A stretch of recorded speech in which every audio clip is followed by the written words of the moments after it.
Il-kap tal-Oppożizzjoni Simon Busuttil huwa sit ta' 3 kumpaniji illi inħolqu biex jirbħu kuntratti tal-gvern. Fi-dokumenti uffiċjali tal-kumpaniji jingħati li jeżistu wkoll biex jieħdu l-commissions u s-senseriji. Busuttil mhux biss kien azzjonist ta' GS Limited, GS Services Limited u Mediterranean Waste Services Limited u allura jieħu l-qlieħ minnhom, iżda kien anke d-direttur tagħhom sal-2013.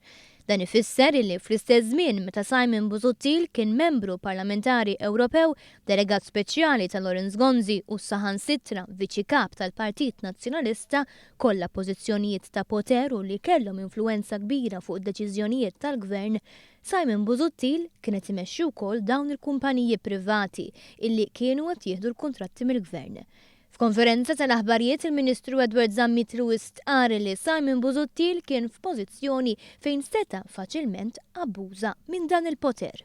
U aħna qed ngħidu f'dak il-mument seta' ċertament faċilment jinfluwenza deċiżjonijiet a favur ta' daw il-kumpaniji. Min-naħa l-oħra, wara l-ewwel ta' Lulju tal-2013 baqa' jieħu l-frott, baqa' azzjonista, u allura qed ngħidu isma' dan irid isir Prim Ministru b'daw il-kumpaniji illi se jibqgħu jiddirjaw mal-Gvern u allura x'għandna qudiemna għandna Simon Busuttil jgħid li Joseph Muscat jew is-Sinjura Michelle Muscat għandhom kumpanija li nnegaw mal-ewwel u li ma jeżistu l-ebda provi.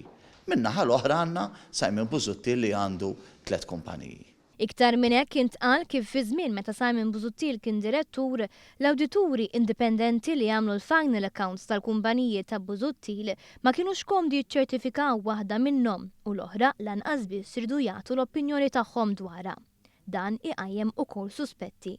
Għalhekk il-Ministru Zammitlu istaqsa kif Simon Busuttil jaspira li jkun Prim Ministru jekk id-dubji jeżistu wkoll fil-finanzi tal-kumpaniji tiegħu. Is-Segretarju Parlamentari Deborah Xkembri sostniet illi ma jitwemminx kif tul is-sena sħiħa fejn il-kap tal-Oppożizzjoni ma waqafx jattakka lil membri tal-Gvern bi ħrejjef mingħajr fatti u attivitajiet legali kien hu stess li kien qiegħed f'sitwazzjoni politikament għar. Naħseb jekk hawn xi ħaġa li ġiet xreddjata dil-ġimgħa kienet il-kredibilità ta' Simon Busuttil għaliex għandna persuna illi jgħid ħaġa jagħmel oħra, illi jitfattajn fuq ħaddieħor meta jkollu l-affarijiet u stess, naħseb li l-poplu Malti qed jara dan il-wiċċ ta' falsità u ipokrezija politika li għandu Simon Busuttil. Naħseb li ma fadal xejn x'wieħed juri iktar biex naraw kif dan il-persuna ma jistax ikun iktar emnut mill-poplu. Il-kelliema tal-Partit Laburista urew bil-fatti kif Busuttil jippersonifika l-politika tal-ħabi, tant li anka f'kumpanija privata aġixxa b'mod li l-awdituri ma kinux komdi bih. Issa qed imexxi l-Oppożizzjoni bl-istess tip ta' ħabi. Il-kelliema temmew jgħidu li hemm bżonn illi xi ħadd iżomm lil Simon Busuttil kontabbli ta' kliemu.